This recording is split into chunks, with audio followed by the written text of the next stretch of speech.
दर्जा बाग इधर।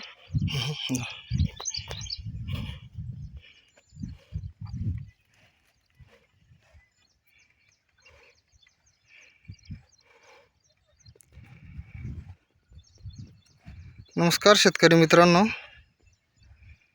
मी हा व्हिडिओ फक्त एवढ्याकरता बनवत आहे की हे जे क्षेत्र आहे ह्या मी आता कोळपतोय व खरणी करतोय आणि हे क्षेत्र व खरणी करलेलं राहिलेलं आहे. हे पहा बैलजोडी उभी आहे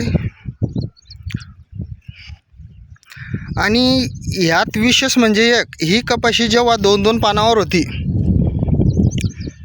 ही कपाशी जेव्हा दोन दोन पानावर होती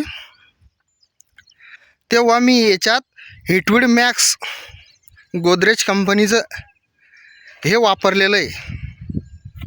तुम्ही हे बघू शकता, हे गवत बघा, हे काही गवत असं जमा झालेलं आहे. केना हा वाढलेला आहे, हा केना वाढलेला आहे. हे गवत लांब पानाचं गवत पण वाढलेलं आहे. हे असं मी हिटवीड मॅक्स मारलेलं आहे कपाशी जेव्हा दोन दोन पानावर होती तेव्हा. आणि हिटवीड मॅक्स मारल्यानंतर एक साधी व खरणी मी कोळपणी केलेली पहा. हे वरम दिसतील तुम्हाला. साधी कोळपणी केली होती तेव्हा, फक्त निंदलं काहीच नाही. अजून बी खुरपी याच्यात धरलेल्या नाही, बाया लागलेल्या नाही काहीच. आणि अशा प्रकारे मी हे साधी कोळपणी केली होती. आता हे दुसरी कोळपणी करतोय. हे जोडी, हा पोरगा उभा आहे जोडीवर आणि दुसरी कोळपणी करतोय. निंदणी काहीच नाही, एकही बाई लावलेली नाही निंदायला. आणि मग कोळपणी झाल्यानंतर अशा प्रकारे हे शेत तयार होतं आहे मित्रांनो. म्हणून तुम्ही कपाशीतलं कोणतंही तणनाशक वापरा, कोणत्याही प्रकारचं कोणत्याही कंपनीचं वापरा. मी असं नाही म्हणत की हिटवीड मॅक्स मी वापरलं म्हणून किंवा जाहिरात करतोय मी त्या कंपनीची. तशातला काही प्रकार नाही. एक शेतकरी म्हणून सांगतोय की हे कपाशी दोन दोन पानावर असताना हिटवीड मॅक्स वापरलेलं आहे आणि हे 2 तास माझ्याकडून सुटलेलं आहे.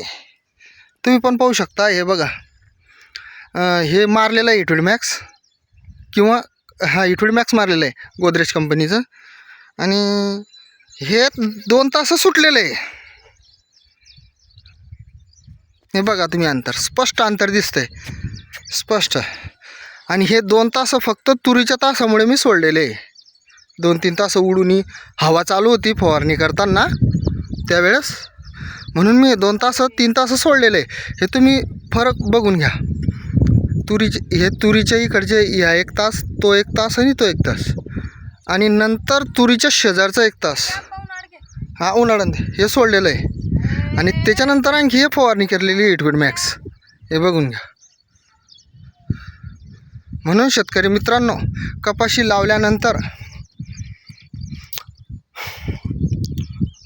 कपाशी 2-2 पानावर झाली की कपाशीतलं तुम्हाला जे आवडेल ते तुम्ही तणनाशक मारू शकता. त्याच्यामुळे आपल्या कपाशी थांबत नाही, वाढ चांगल्या प्रकारे होते, खताचा डोस लवकर पडतो. आणि धन्यवाद.